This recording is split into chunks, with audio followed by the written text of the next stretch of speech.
Hey everyone, I wanted to give you a final review of this concrete painting project, and I'm really pleased with the way it turned out.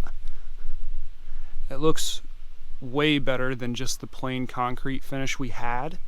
And yeah, it really goes with the flow of the house color, and it just really leaves a nice, textured finish, but also looking good. So it has that texture, so it's not super slick when it's rainy or snowy, but it looks great at the same time. So I wanted to give a close-up of the product. So we got this at Home Depot. It's just called Granite Grip. We got gray, so it's ideal for garage floors, driveways, porches, and patios. So exactly what we used it for. Our concrete was a smooth finish, so it didn't have a brushed finish. So we had to use a concrete etch before we could put this down to give it some texture for the material to grip to.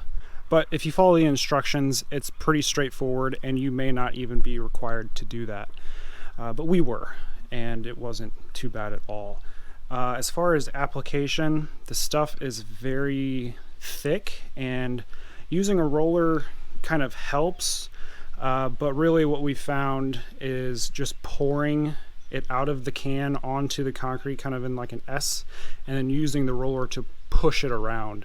It's not like a wall paint where you put it in a thing and you go up on the wall and you spread it around.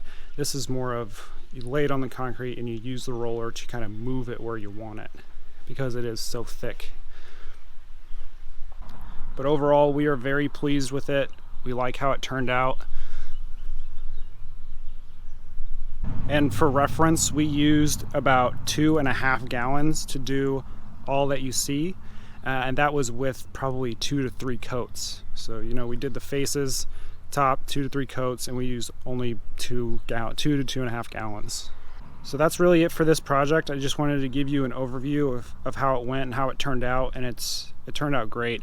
And we were not paid by this company to review this or anything. We went to Home Depot and bought it. So hopefully this gives you a idea if maybe you want to do this to your patio or garage or something. So hopefully this helps. Thanks.